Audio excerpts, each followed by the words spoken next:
যখন আমরা ওয়েবসাইটের জন্য কাজ করব তখন আমাদের অনেক ইমেজ নিয়ে কাজ করতে হবে। এইটা একটা জেপ্যাক ইমেজ এবং খুব ভালো কোয়ালিটির একটা জেপ্যাক ইমেজ, যেটা আমাদেরকে দেওয়া হইতে পারে, যে ইমেজগুলো আমাদের দেওয়া হইতে পারে, কিন্তু এইটার সাইজ হচ্ছে 36 মেগাবাইট। একটা 36 মেগাবাইটের ফাইল, এইটা কোনোভাবেই ওয়েবসাইটের পেজে আমরা আমাদের দেওয়া এটা খুব একটা বুদ্ধিমানের কাজ, কিংবা এটা কখনো উচিত হবে না। তো আমরা ফটোগ্রাফ যখন প্রিন্ট করাই তখন সবচাইতে ভালো রেজুলেশনের বড় ফাইলটাই প্রিন্ট করাই, যাতে ইমেজটা সুন্দর দেখা যায়। কিন্তু ওয়েবসাইটে যদি এইটা আমরা দেই তাহলে খুবই একটা ক্রিটিক্যাল সিচুয়েশন তৈরি হবে এবং ওয়েবসাইট লোড হইতে একটা মারাত্মক সময় লাগবে। আমরা যদি এই ইমেজটাকে সেভ ফর ওয়েব অ্যান্ড ডিভাইসে নেই তখন ফটোশপ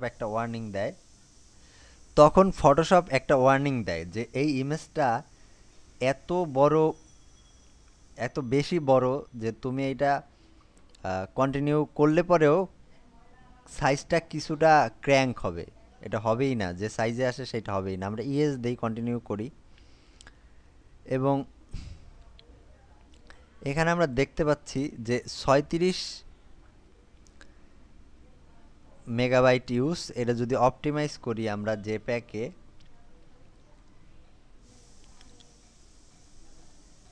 তাহলে যদি এইটার সর্বোচ্চ কোয়ালিটি হয়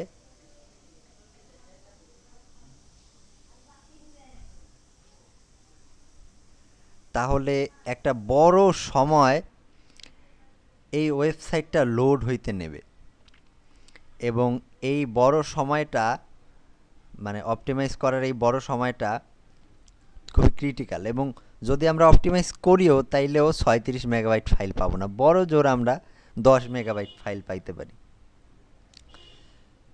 তো আমরা যদি ওয়েবসাইটে এই ইমেজটা দেই, এইটার উইথ আছে প্রায় 4368 পিক্সেল। কখনোই এত বড় উইথের একটা ইমেজ আমরা দিতে পারবো না। আমরা যদি দেই বড় জোর আমরা 960 পিক্সেল দিতে পারি।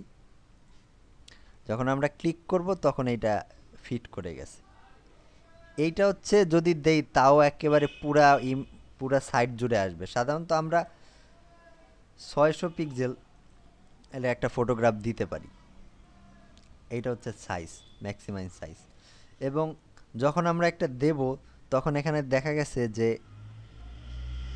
কত সহজেই ইমেজ সাইজটা 36 মেগাবাইট থেকে 286 কিলোবাইটে চলে এসছে, প্রায় 200 গুণ কম। এবং এইটার ইমেজ কোয়ালিটি যা আছে তা মোটামুটি স্ট্যান্ডার্ড ইমেজ কোয়ালিটি। আমরা যদি ওয়েবসাইটে এটা দিয়ে দেই, মানুষ দেখে এটা বুঝবে না যে এটা খুব একটা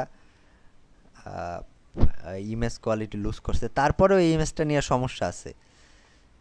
যেমন এইটা প্রায় 1 মিনিট লাগবে একটা ওয়েবসাইটে লোড হইতে। 1 মিনিট ধইরা যদি 56 কিলোবাইট থাকে, আমরা চেষ্টা করব এই সাইজটার মানে ইমেজ লোডের সময়টা আরও কমানোর জন্য। তো আমরা এই জন্য এটাকে হাই দেই। হাই দিলে পরে এটা প্রায় 1/3 চলে আসছে এবং সাইজও চলে গেছে 1/3। এবং দেখা গেছে যে ইমেজ কোয়ালিটির খুব একটা পার্থক্য আমরা বুঝতে পারি নাই। যদি আমরা মিডিয়াম দেই তাহলে তারও অর্ধেক হয়ে গেছে এবং ইমেজ কোয়ালিটির খুব একটা পরিবর্তন বোঝা যায় না। যদি আমরা লো দেই তখন কিছু সমস্যা দেখা দিচ্ছে আমাদের। যখন আমরা একটা বড় করব তখন ব্যাপারটা বোঝা যায়। যেমন লোতে এই যে দাগগুলা, এখানে নয়েজ চলে আসছে, কিছু আর্টিফ্যাক্ট চলে আসছে, সেই জিনিসটা বোঝা যায়। আমরা যদি মিডিয়াম দেই তাহলে মোটামুটি এইটার যে কার্ভগুলো এটা দেখা যায়। এবং আমরা মোটামুটি একটা গ্রহণযোগ্য জায়গায় রাখবো যেখানে ইমেজটার কোয়ালিটি খুব একটা পরিবর্তন হবে না, কিন্তু ফাইল সাইজও সর্বনিম্ন রাখার আমরা চেষ্টা করব।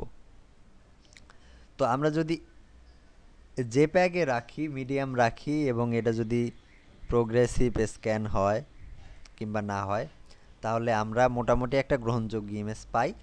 যেটা ছিল 36 মেগাবাইট, সেইটা আমাদের 9 সেকেন্ডে লোড হবে, মাত্র 45 কে যার সাইজ।